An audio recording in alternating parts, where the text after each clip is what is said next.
अब आगे चलते हैं, अगर आगे चीज़ों को डिस्कस आउट करते हैं तो हमें इनके अलावा कुछ और चीज़ें जो है वो भी देखनी पड़ेंगी जब हम अपने अकाउंट्स में जाएंगे, जब हम मूव करेंगे। एक आपने याद रखनी है अपनी अकाउंटिंग इक्वेशन।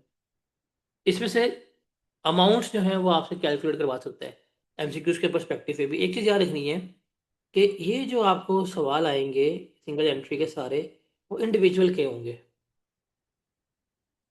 इसमें एओपी कंपनी जो है इन्वॉल्व नहीं होगी, तो आपको इंडिविजुअल के सवाल सारे मिलेंगे for the practice. Accounting question जो है आपके लिए बड़ी इंपॉर्टेंट है। अकाउंटिंग क्वेश्चन होगी assets is equal to equity plus liability. आप इसको रीअरेंज भी कर सकते हैं, equity is equal to assets minus liability. तो ये जो है आपका क्या होगा, equity is equal to net assets. Equity is equal to net assets. Simple जो है वो क्या रखनी है, वो आपने ये बात याद रखनी है। अब इसको आप थोड़ा सा एक्सप्लोर करें तो कुछ ऐसे भी होगी, non current assets plus current assets is equal to equity plus non current liability plus current liability.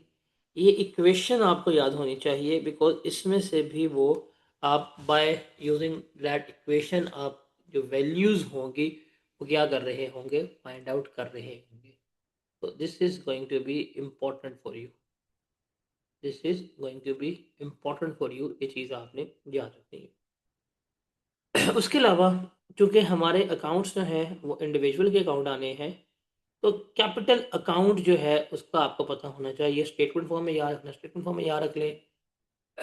Accounts की फॉर्म में याद रखना चाहते हो, अकाउंट्स की फॉर्म में याद रख लें। आपके पास यहाँ पे आ जाएगा आपका बैलेंस ब्रॉट डाउन, या आपका ओपनिंग बैलेंस कितना है आप वो लिखेंगे।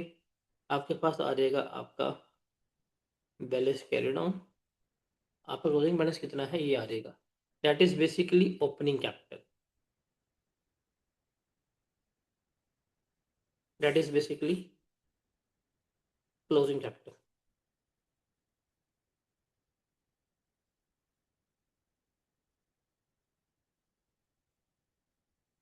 That is basically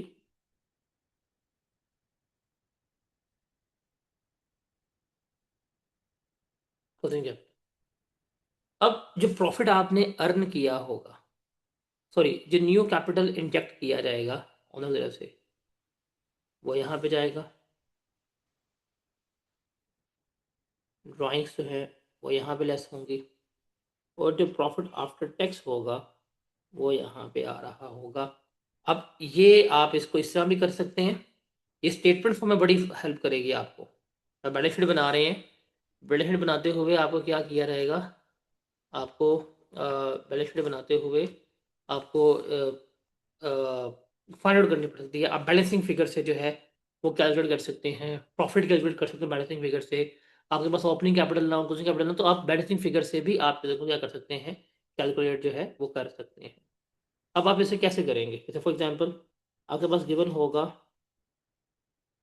opening capital. अगर आप इसको स्टेटमेंट फॉर्म में लिखेंगे, इसमें ऐड करेंगे new capital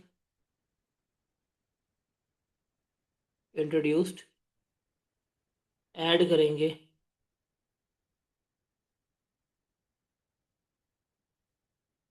profit after tax, less करेंगे आप इसमें से ड्राइंग्स। आपके पास आ जाएगा आपका क्लोजिंग कैपिटल। आपकी ये वाली वर्किंग भी काफ़ी ज़्यादा इस्तेमाल होगी, ख़ास तौर पे ऊपर बैलेंसिंग फिगर्स जो है जब वो कैलकुलेट कर रहे होंगे।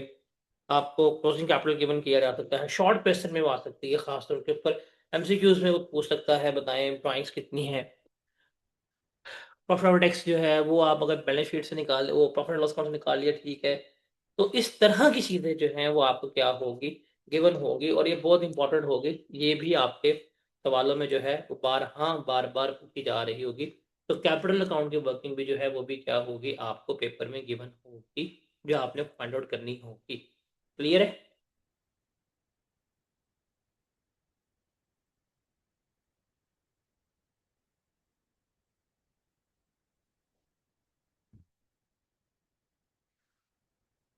हाँ भी क्लियर है ये। इसके बाद आप एक्सपेंसेस का बेसिकली मेमोरेंडम अकाउंट बनाएंगे, जो हमने लास्ट में डिस्कस किया था। We are going to make expenses का ये मेमोरेंडम अकाउंट बनाएंगे, और आपके पेएबल्स और एडवांस एक्सपेंसेस होंगे। अब कंबाइन अकाउंट ही बनाइएगा ताकि आपको परेशानी ना हो अलग अलग अकाउंट पे। फॉर एग्जांपल सैलरीज पेएबल है और एडवांस सैलरीज पेड है, रेंट पेएबल है और एडवांस रेंट पेड है। इस तरह के जो एक्सपेंसेस होंगे, एक्सपेंसेस का, पेएबल का और एडवांस का, आपने कंबाइन अकाउंट बनाना है।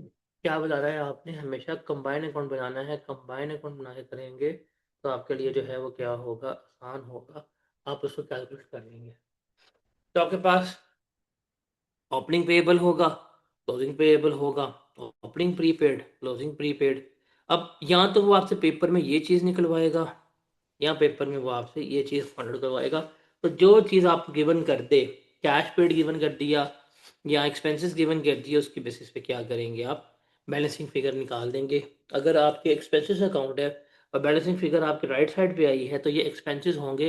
ये एक्सपेंसेस फॉर द ईयर है जो कहाँ जाएंगे, प्रॉफिट एंड लॉस अकाउंट में जा रहे होंगे। और अगर आपका बैलेंसिंग अमाउंट लेफ्ट साइड पे आई है तो ये कैश पेड होगा जो फॉर द ईयर आपने पे किया होगा। Got it.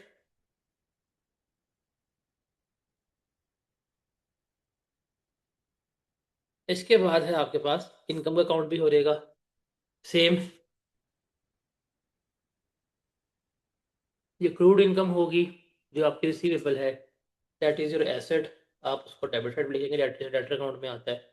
और एडवांस में इनकम अगर आपने कोई रिसीव कर ली है तो वो अभी कहाँ आ जाएगी, क्रेडिट साइड के ऊपर आ रही होगी। तो आप एडवांस लिखेंगे, आप रिसीवेबल लिखेंगे, बैलेंसेस को जो है आप रिकॉर्ड करेंगे। बैलेंसेस को रिकॉर्ड करने के बाद जो आपको मिला, आपको अगर एडवांस मिला है, कैश मिल गया हुआ है तो क्रेडिट साइड पे लिख देना आप, या अगर इनकम मिली है तो इनकम लिख दीजिएगा। बैलेंसिंग अमाउंट आप लोगों ने कैलकुलेट करनी होगी। तो ये वाले भी आपके अकाउंट्स जो हैं वो पेपर में बनेंगे और इनके साथ ही क्या करेंगे, आप कैलकुलेट कर रहे होंगे। ये कुछ अकाउंट्स जो हैं ये वाजिब होंगे। जब हम छोटे छोटे सवाल करेंगे, वर्किंग्स करेंगे, तो वर्किंग्स में ये आपको पेपर में बारहा मिलेंगे, ये आपको बना कर देने पड़ेंगे। ठीक है। फिर कैश अकाउंट और बैंक अकाउंट जो है वो तो हमारा रेलिवेंट होगा ही होगा। हमने कैश बुक बनानी होगी, वहाँ से आप कैश के बैलेंसिंग फिगर जो है वो क्या करेंगे, कैलकुलेट जो है वो कर रहे होंगे। आपके पास क्या कहते हैं, बैंक होगा, बैंक की बुक से जो है आप क्या कर रहे होंगे, आप कैलकुलेट जो है वो कर रहे होंगे। तो ये सारा कुछ जो है आपका चल रहा हो। ओके।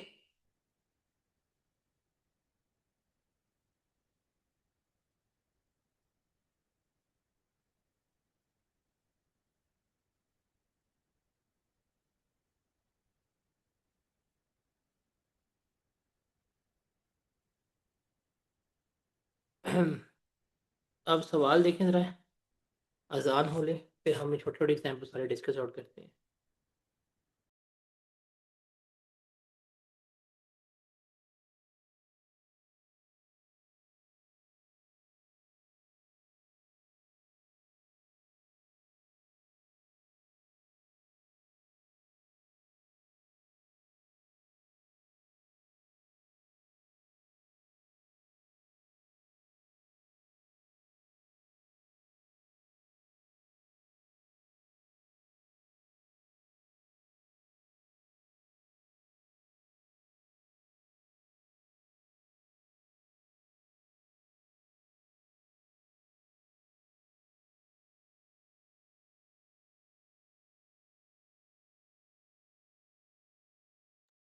अच्छा जी, अब हम छोटे छोटे एग्जाम्पल्स देखते हैं और देखते हैं कैसे हमने फाइंड आउट करनी चीज़ें। जैसे ये है, कैलकुलेट टोटल सेल्स। हमने क्या करनी है, सेल्स जो है वो कैलकुलेट करनी है, क्या होंगी और क्या नहीं होंगी इसकी।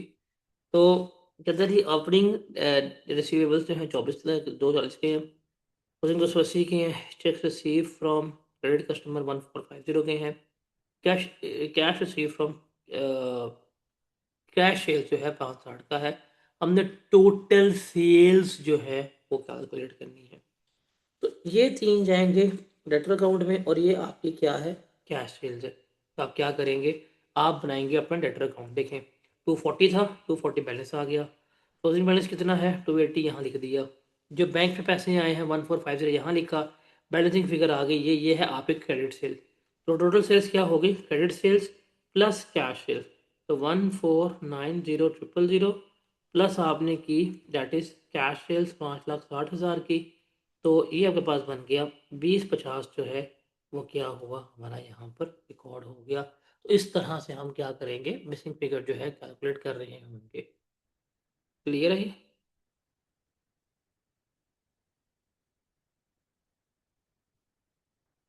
क्लियर है।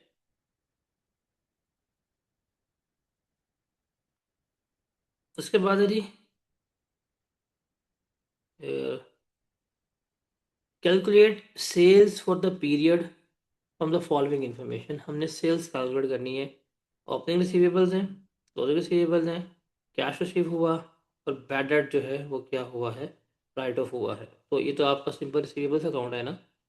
और ये आपके पास आ गया। ओपनिंग रिसीवेबल्स जो हैं आपके ब्रॉड डाउन वो कितने के थे, 2400 के थे। क्लोजिंग रिसीवेबल्स कितने के हैं आपके, 1800 के हैं। कैश आपका बैड डेट से राइट ऑफ हुए हैं वो हैं 200 के। जो कैश आपको मिला है वो कितना है, 12,500 का है। तो अब इसे क्लोज करेंगे, आपके पास यहाँ पर सेल्स की अमाउंट आ जाएगी, और वो सेल्स होगी आपकी 12,100 जो है वो क्या होगी आपकी सेल्स कैलकुलेट हो रही हो। Got it.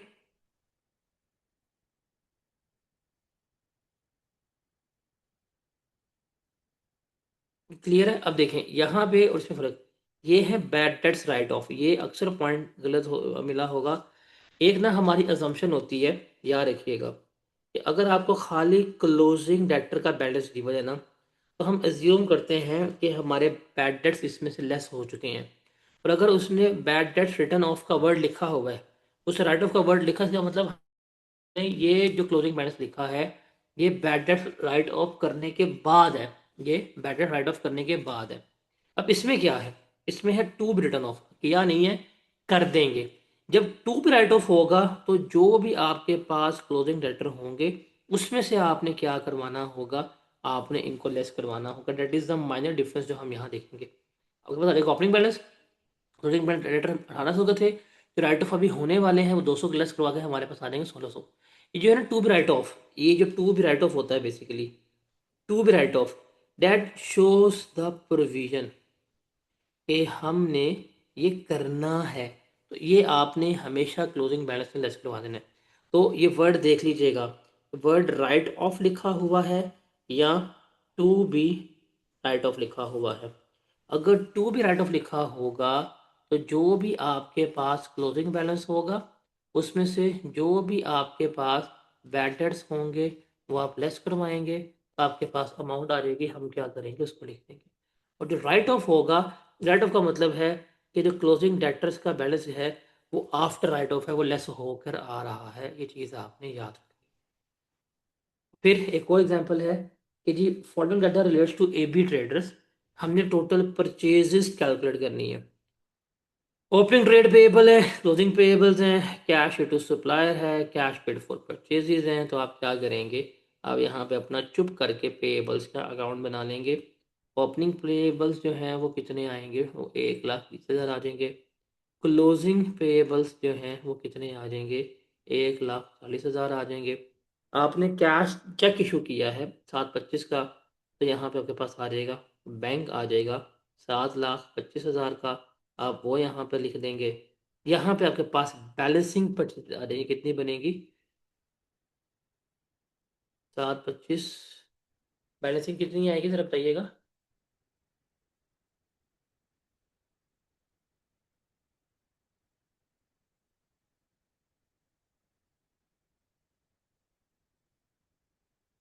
ये बनेगा 865। यहाँ पे भी आ जाएगा 865। आप इसमें से लेस करवाएंगे 1,20,000, तो 745 जो है वो आपकी आ जाएंगी परचेजेस। बट ये क्रेडिट परचेजेस हैं। हमें टोटल चाहिए 745 प्लस 280। इसमें आप 280 जमा करेंगे तो 10 25 कितनी 10 25 जो है वो क्या होगी आपकी टोटल परचेजेस जो है वो कंसिडर हो रही। अभी क्लियर है?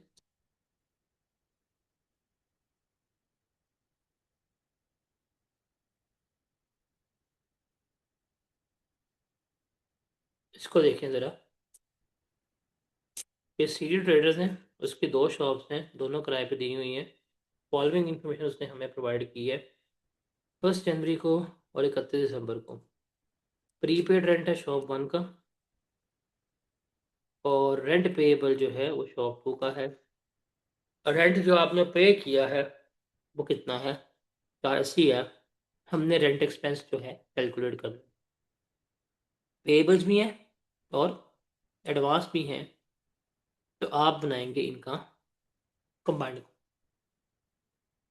ये आपके पास आ जाएगा रेंट का combined account. Opening payable 20,000, closing payable 24,000।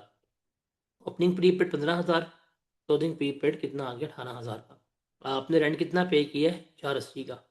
जब बैंक अकाउंट क्रेडिट हुआ होगा और यहाँ पे आ गया 480 का, सॉल्व करेंगे तो जो आपका एक्सपेंस फॉर द ईयर जाएगा वो कितना होगा 481 का, और ये कहाँ जाएगा आपके प्रॉफिट एंड लॉस अकाउंट में जा रहा होगा। हाँ भाई। हाँ,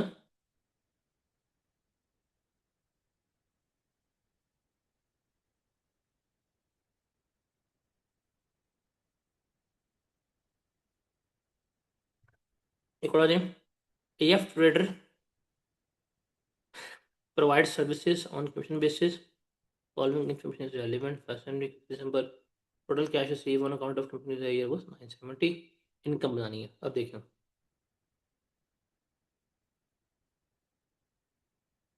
ओपनिंग एडवांस क्लोजिंग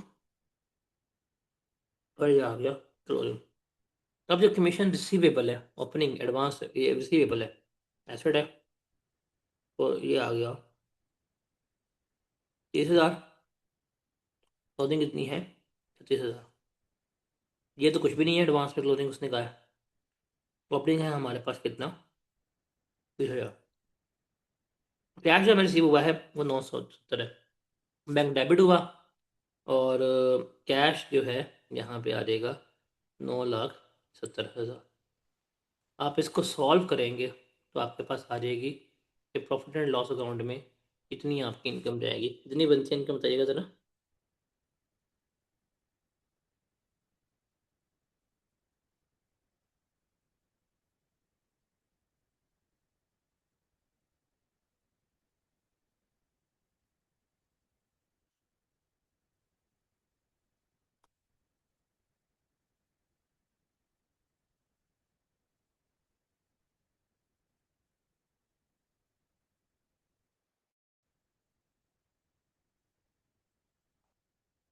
कितनी आएगी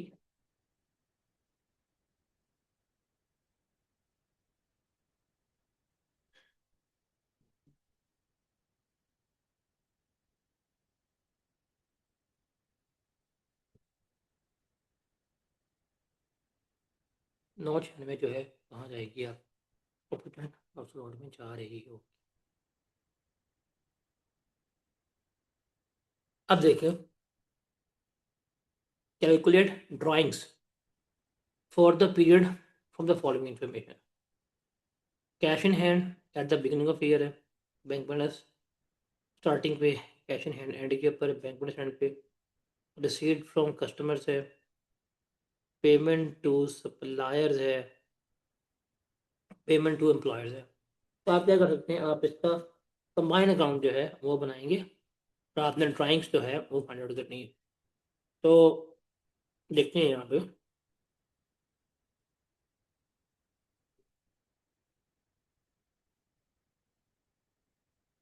ये आ जाएगा ब्रॉड डाउन कैश का कितना है 150 ओ कितना 100 ये आ जाएगा ब्रॉड डाउन बैंक का 2400, at the end of year 150 5200।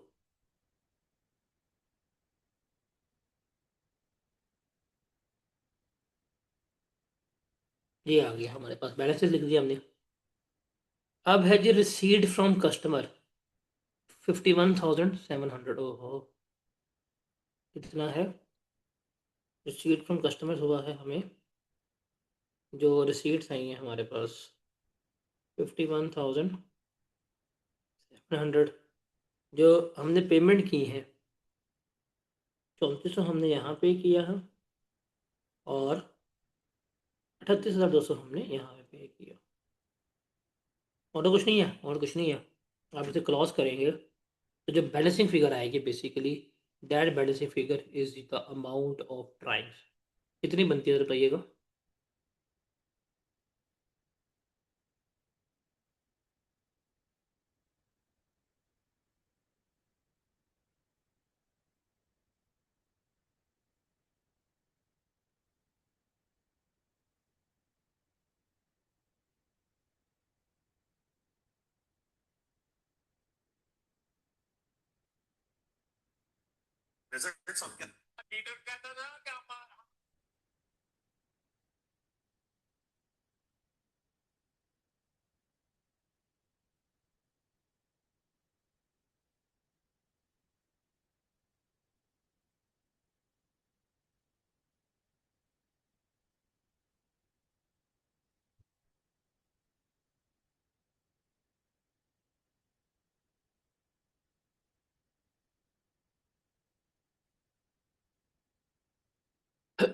बहत्तर सौ पचास, तो ये ड्राइंग्स होंगी आपकी,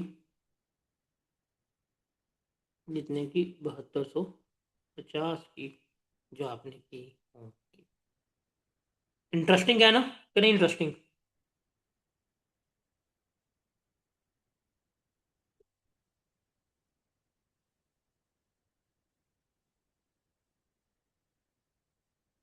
आसान है कि मुश्किल है?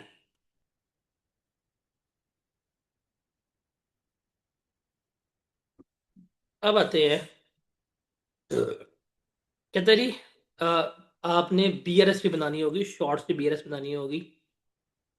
बीआरएस में बेसिकली बैंक में और हमारा अकाउंट जो है टैली नहीं हो रहा, तो हमने उसमें एडजस्टमेंट करनी होगी।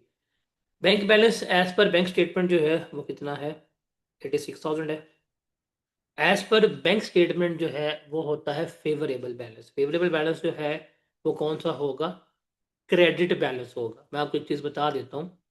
आप एक बनाते हैं बैंक अकाउंट, एक चीज़ आपने याद रखनी है, एक हम बनाते हैं बैंक अकाउंट।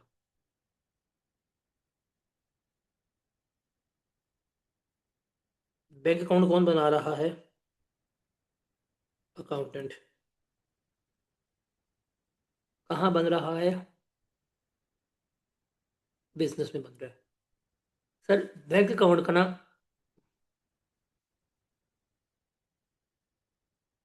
ये होगा बैलेंस ब्रॉड डाउन, ये होगा बैलेंस कैरी डाउन। तो इसका मतलब बैंक अकाउंट का अगर मैं करूँ फेवरेबल बैलेंस,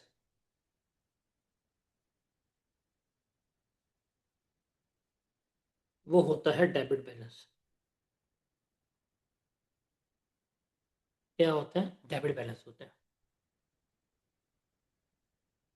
उसके बाद है हमारे पास, ये आएगा बैंक बुक भी कहते हैं इसको, हम पासबुक भी कहते हैं, कि ये बैंक स्टेटमेंट है। आप इसको, मैं यहाँ पे जो है ना बैंक स्टेटमेंट कर देता हूँ। ये आप हमारे पास आ जाती है बैंक स्टेटमेंट। ये बेसिकली इसकी क्या होती है, मिरर इमेज। क्या होती है, मिरर इमेज। देखें आपने बैंक में पैसे रखवाए हुए हैं, तो आपका एसेट है ना, लेकिन बैंक ने आपको कल को पे करने हैं, तो बैंक के लिए क्या होगी, वो लाइबिलिटी होगी। तो जो आपका बैंक अकाउंट आएगा उसमें जो क्लोजिंग बैलेंस होगा आपका, वो इसका इमेज होगा। अगर आपका अकाउंट, अकाउंटेंट में डेबिट बैलेंस शो करेगा, तो जब बैंक स्टेटमेंट आएगी वो क्या होगा, आपका क्रेडिट बैलेंस शो कर रहा होगा। तो ये बेसिकली जो बैंक स्टेटमेंट है आपकी, बेसिकली जो बैंक स्टेटमेंट है आपकी, this is your mirror image, this is mirror image of bank account. What is this? This is mirror image of bank account. ये चीज़ आपने याद रखनी है। अब देखिए जी, उसने कहा है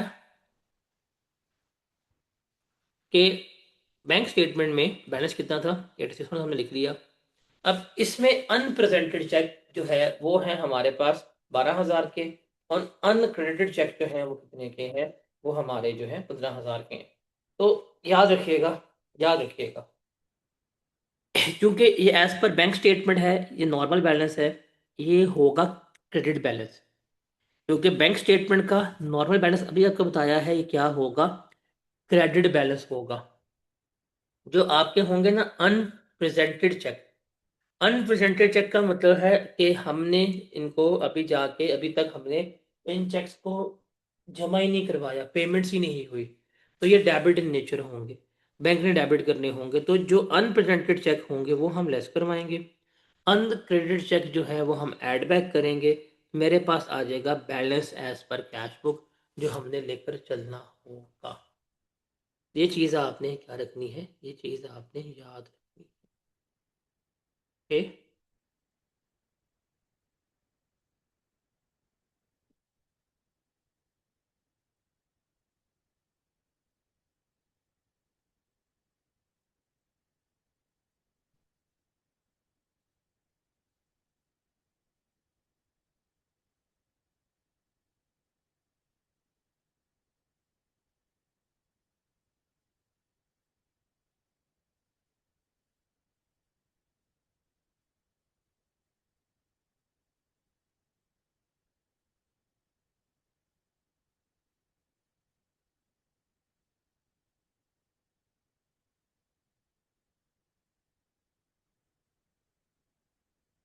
अब देखें जी, अब ये वाला जो है ना ओवरड्राफ्ट बैलेंस है, ये अनफेवरेबल है। बैंक स्टेटमेंट पे 6,000 लिखा है ओवरड्राफ्ट, इसका मतलब बैंक स्टेटमेंट में आ रहा है डेबिट बैलेंस। जब बैंक स्टेटमेंट का डेबिट बैलेंस होगा तो ये ओवरड्राफ्ट है, ये उल्टा है। तो आप इसे क्या लिखेंगे, नेगेटिव लिख देंगे।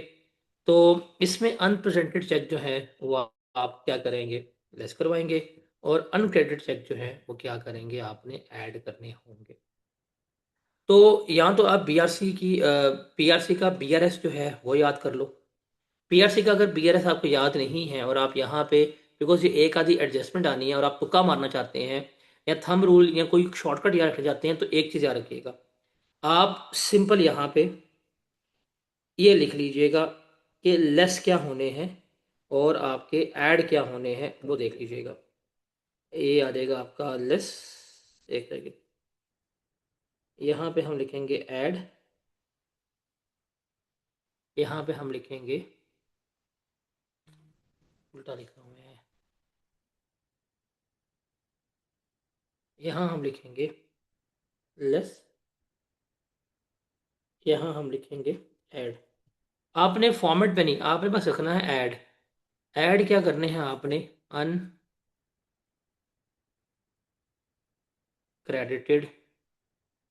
चेक्स, ये आपके ऐड होने चाहिए। लेस क्या होने चाहिए, अनप्रेजेंटेड चेक, ये आपके क्या होने चाहिए, लेस होने चाहिए। और ये आपके पास आएगा जी balance as per cash book, ये जो आपका एडजस्टेड बैलेंस होगा। ऊपर वाली कहानी बस चेंज कर लीजिएगा, ऊपर वाली कहानी बस चेंज कर लीजिएगा। मैं लिख लेता हूँ, मैं लिखता हूँ कि अगर balance as per bank statement है और ये फेवरेबल बैलेंस है, ये क्या है आपका, फेवरेबल बैलेंस है, तो ये होता है क्रेडिट बैलेंस। इसको आपने लिखना है विदाउट एनी ब्रैकेट। तो ये फेवरेबल बैलेंस है, ये कौन सा बैलेंस है, फेवरेबल, प्लस माइनस प्लस आपके पास आ जाएगा बैलेंस।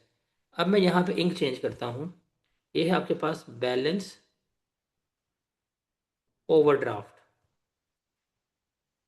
ओवरड्राफ्ट का मतलब है ये अनफेवरेबल बैलेंस है, इसको आपने लिखना है नेगेटिव। तो ये माइनस माइनस प्लस, और ये आपके पास क्या आ जाएगा, जवाब आ जाएगा। बस तुम इतनी ही अपने एफ आर में याद रख लो ना, इतना ही तुम अगर याद रख लो, तुम्हारे लिए बी आर एस की सारी एडजस्टमेंट जो है वो हो जाएंगी। इससे ज़्यादा खपने की तुम्हें लोड नहीं है, इससे ज़्यादा कंफ्यूज होने की तुम्हें कोई ज़रूरत नहीं है। This is the only thing जो आप तुम याद रख लो। तुम बी आर एस की ऑलमोस्ट सारी एडजस्टमेंट जो है वो इतने क्या कर लोगे, लेकर चल जाओ।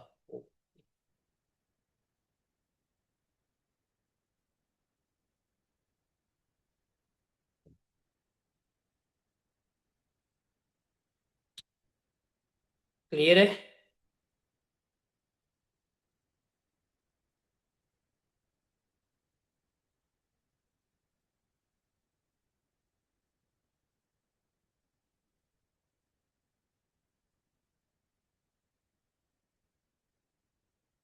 Hi, I'm Gemini. We're about to go live, where you can explore complex topics.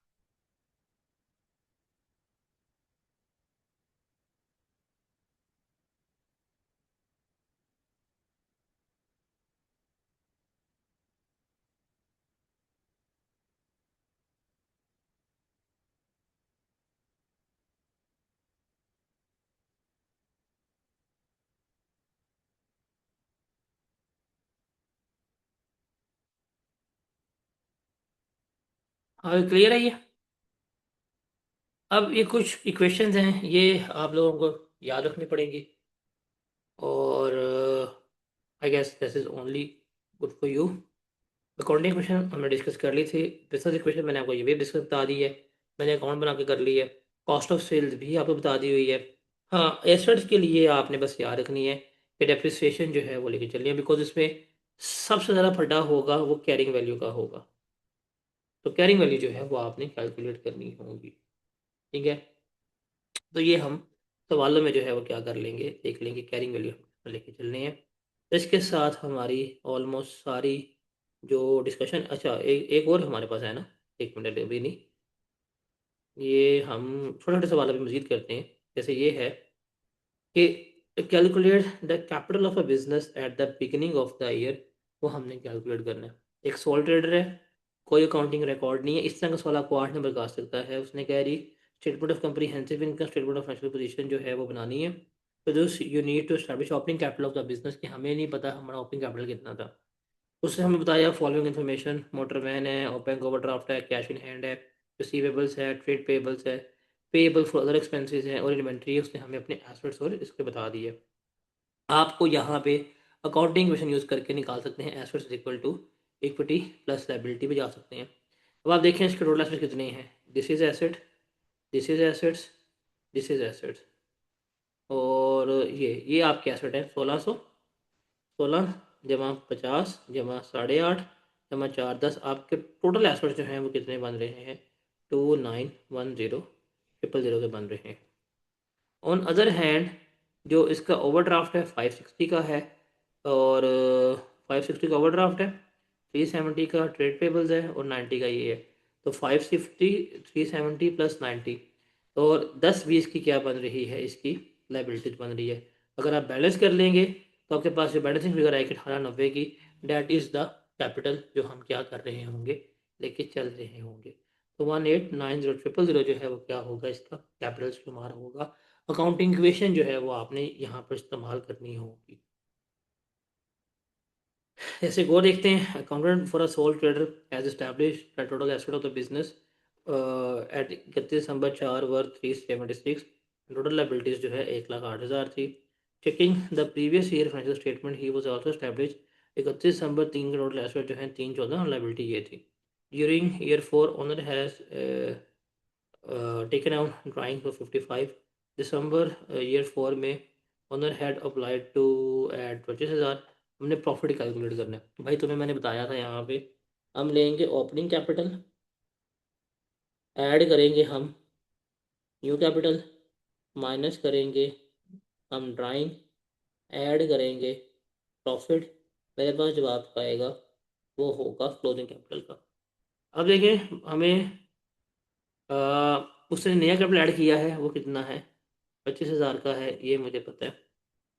Drawings उसने की हैं 55,000 रुपये की, मैं ये भी लेस करवा देता हूँ। उसने कहा है टोटल एसेट्स से क्लोजिंग पे आते हैं, 376 के एसेट्स थे और 108 की लाइबिलिटीज थी। तो 376 माइनस 108, क्लोजिंग जो है वो कितने बनेंगे इसके, 278 बनेंगे।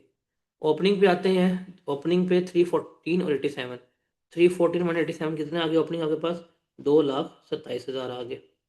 अब आप इसको सॉल्व करेंगे तो आपके पास प्रॉफिट जो है वो अमाउंट निकलेगी कितनी बनती है। आप इनको ऐड करें, इसमें से लेस करवा देंगे अमाउंट, रिमेनिंग तो आपके पास क्या आ जाएगी, प्रॉफिट जो है वो आ रहा है। Got it. ये 268 है, तो प्रॉफिट आपका ऑलमोस्ट बनेगा 71,000 जो है वो आपका प्रॉफिट बन रहा।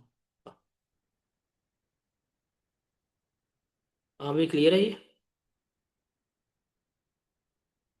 इस तरह ही आप अपना प्रॉफिट कैलकुलेट कर सकते हैं। इसी तरह से आप अपना कैपिटल जो है वो कैलकुलेट कर सकते हैं। तो वो कोई भी चीज़ आपसे इस तरह मंगवा सकता है। जैसे है जी, बिजनेस की ओपनिंग इन्वेंटरी 50,000 है, क्लोजिंग इन्वेंटरी 70,000 है, कॉस्ट ऑफ सेल्स जो है वो 9 लाख है, अमाउंट ऑफ परचेजेस निकालनी है। अब देखो इसको देखिएगा ज़रा, आपके पास ओपनिंग स्टॉक है, ओपनिंग स्टॉक में ऐड करते हैं आप परचेजेस, लेस करते हैं आप क्लोजिंग स्टॉक, आपके पास क्या आती है, कॉस्ट ऑफ सेल्स आती है।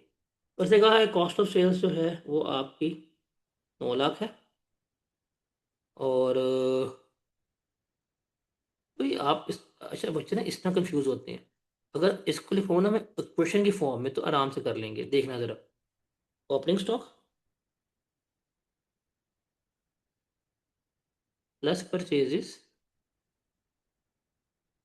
Minus closing stock is equal to cost of sale. अब आराम से कर लोगे आप लोग। कॉस्ट ऑफ सेल्स है हमारी 9 लाख, क्लोजिंग इन्वेंट्री है हमारे पास 70,000, ओपनिंग इन्वेंट्री है हमारे पास 50,000। इसको हम रख लेते हैं एक्स, एक्स के लिए आप इसको फाइंड आउट कर लो। X is equal to 9 lakh minus और जमा, वहाँ से जाएगा ना 70,000 हो जाएगा, माइनस 50,000 हो जाएगा, तो ये आ जाएगा 9,20,000 जो है वो बनेगी आपकी परचेज। ऐसे आसान है ना। इसमें क्वेश्चन लिखो, किसी भी अननोन वेरिएबल को एक्स अज्यूम करो और आप फाइंड आउट कर लो। क्लियर है ये।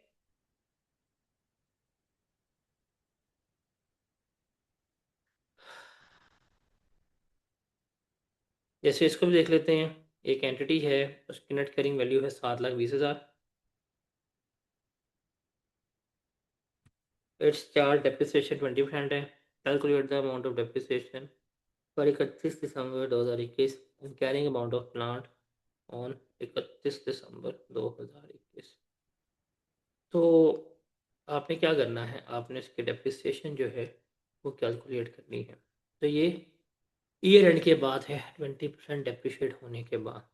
तो net book value at the year and है, मल्टीप्लाई पे करेंगे आप इसको डेप्रिसिएशन रेट से जो आपका 20% है, और डिवाइड करेंगे 100 माइनस डेप्रिसिएशन रेट से 80 से, तो आपको चलेगा पता कि आपके पास डेप्रिसिएशन कितनी आई है। एक 80 जो है वो डेप्रिसिएशन है। तो closing carrying value plus depreciation करेंगे, आपके पास जो है वो क्या आएगी, ओपनिंग कैरिंग वैल्यू आ जाएगी। तो ये सिंपल पीआरसी वाली चीज़ें जो हम यहाँ डिस्कस कर रहे हैं। मार्कअप मार्जिन मैंने आपको लेक्चर नंबर 1 में बड़ा तफसील में डिस्कस किया था, आई गेस इसको यहाँ पर डिस्कस करने की ज़रूरत नहीं है। जैसे ये एंट्री सेल्स है 27 लाख, कॉस्ट प्लस, देखिए कॉस्ट प्लस 25% है, कॉस्ट प्लस कॉस्ट यहाँ पे क्या होगी, 100 कंसीडर होगी। आपने कॉस्ट ऑफ सेल्स निकालनी है, तो देखिए जी CPS, आप इस तरह चलें, कॉस्ट है आपकी 100, प्रॉफिट है 25, सेल्स है 125, आपकी एंटिटीज जो है वो 27 लाख पे शो कर रही है 125% के ऊपर, आप इसको निकाल सकते हैं। तो अगर ये 27 लाख जो है आपका 125% है, आप इसको 125 पर डिवाइड करेंगे, 100 से मल्टीप्लाई करेंगे, आपके पास कॉस्ट आ जाएगी जो कितनी बन रही होगी, 2160 जो है वो बन रही होगी 2160 तो हमने इसकी लेक्चर 1 में प्रैक्टिस कर ली थी, तो इसके आई गेस हमें ज़रूरत नहीं है डिटेल में जाने की। उसके बाद ये चीज़ हमारे लिए थोड़ी सी इम्पोर्टेंट है कि अगर हमारे पास कॉस्ट मिक्स आ जाए, हमारे पास मल्टीपल प्रोडक्ट्स हैं, मल्टीपल स्ट्रक्चर हैं और हमारी मार्कअप मार्जिन जो है वो मिक्स होके आ रहे हैं, फिर हम क्या करेंगे? ये है सबसे ज़्यादा कॉम्प्लेक्स एरिया। आप product A, product B, product C, product D जो है वो बेच रहे हैं। एंटिटी के पास प्रोडक्ट ए है, एंटिटी के पास प्रोडक्ट बी है, एंटिटी के पास प्रोडक्ट डी है। हर एक प्रोडक्ट का मार्कअप डिफरेंट है, हर एक प्रोडक्ट का मार्जिन जो है वो डिफरेंट है। या एंटिटी के कैश सेल्स का मार्कअप कुछ और है, क्रेडिट सेल्स का मार्कअप जो है वो कुछ और है। उधार के ऊपर ज़ाहिर सी बात है, मुझे बताएं आप कैश पे सेल्स कर रहे हैं, उधार पे सेल कर रहे हैं, सेम पे नहीं होंगे।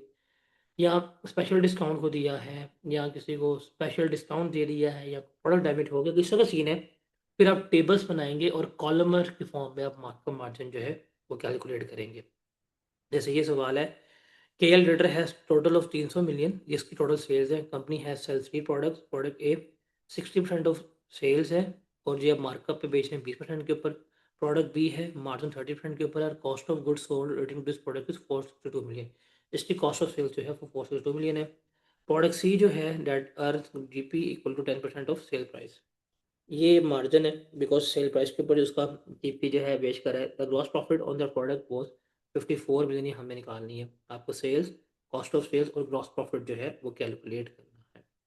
तो आप ये देखें ना, अभी प्रोडक्ट मिक्स है आपके पास, तो आप यहाँ पे कॉलम वाइज भी जा सकते हैं, आप डाटा बाय डाटा भी जा सकते हैं। That's only up to you. जैसे मैं अगर पेपर में बैठा हुआ हूँ, तो पेपर में मेरे अप्रोच में मैं कॉलम में शायद फंसूंगा, तो मैं ईजी हो जाऊंगा कि मैं डाटा बाय डाटा जो है वो कैलकुलेट कर लूँ। जैसे मैं यहाँ पकड़ूंगा मैं आपका product number A. Product number A की बात करते हैं। प्रोडक्ट नंबर ए की उसने कहा है 60% ऑफ सेल्स जो है वो 20% मार्कअप के ऊपर है। तो मैं इसकी सेल्स जो है वो कैलकुलेट कर लेता हूँ कि इसकी सेल्स हुई कितनी है। टोटल सेल्स है 3000 मिलियन की। 3000 का 60% लूँ कितना बनता है ज़रा बताइएगा। प्रोडक्ट ए की सेल्स कितनी आएंगी? अगर 3000 का 60% है तो प्रोडक्ट ए की सेल्स कितनी आएंगी? 1800। 1800 की सेल्स जो हैं वो हमने की है प्रोडक्ट ए की। अब हम इसका सीपीएस ड्रॉ कर लेते हैं। उसे कहा है मार्कअप 20% है, मार्कअप कॉस्ट 20, सेल्स जो है वो 120। अब मेरे पास से गिवन है 1800 का, तो भाई इस 1800 को अगर मैं डिवाइड करूँ 120 पे, मल्टीप्लाई करूँ 100 से, तो मेरे पास कॉस्ट ऑफ सेल्स आ जाएगी, कितनी बनेगी?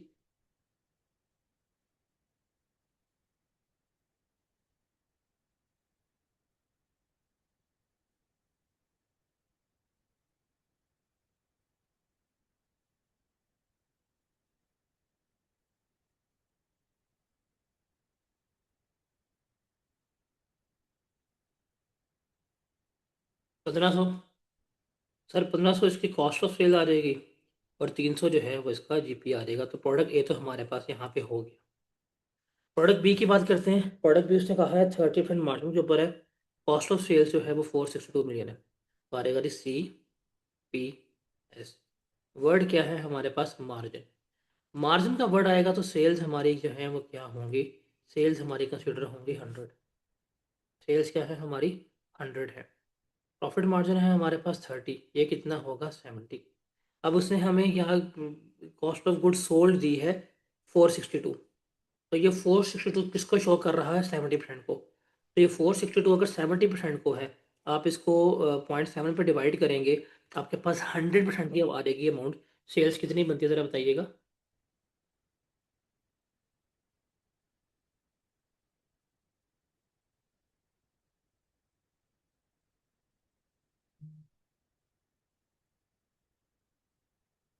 कितनी बनती है?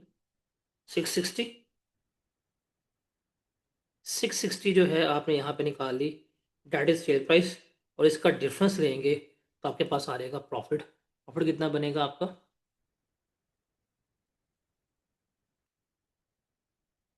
462, 660 minus 462, 198, that is your profit. अब प्रोडक्ट सी पहले, प्रोडक्ट अन GP is equal to 10% of sale price, gross profit on this product was 54 million. अब इस पे आते हैं।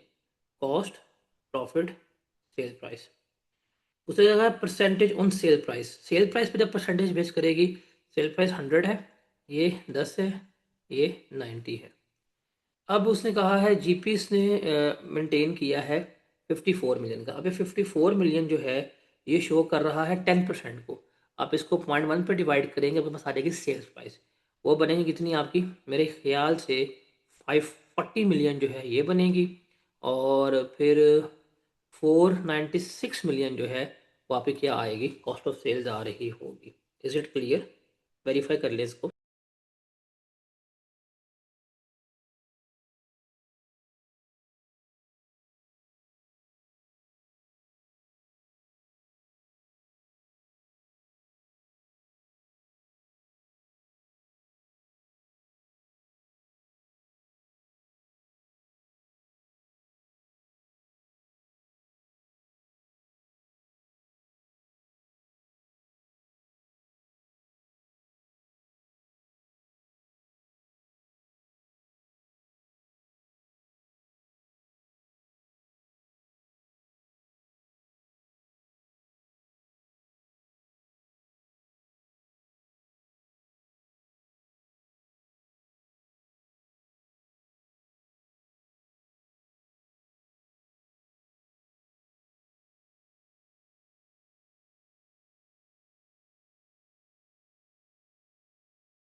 मजा आया? अब देखें, मैं आपको बताता हूँ। This was my approach CPS की, and this is suggested approach. मैं स्टूडेंट हूँ, मैं पेपर दे रहा हूँ, मैं कभी भी इस परफेक्शन के ऊपर नहीं जा सकता, मैं गलती करूंगा। This is the way. मैं प्रोडक्ट प्रोडक्ट पकड़ूंगा, डाटा करूंगा, मैं सॉल्व करूंगा, मेरा आंसर जो है वो क्या आएगा, वो सेम आ रहा होगा, गलती नहीं आएगी। तो दैट्स हाउ हम इसे कैलकुलेट कर रहे होंगे। ठीक है जी।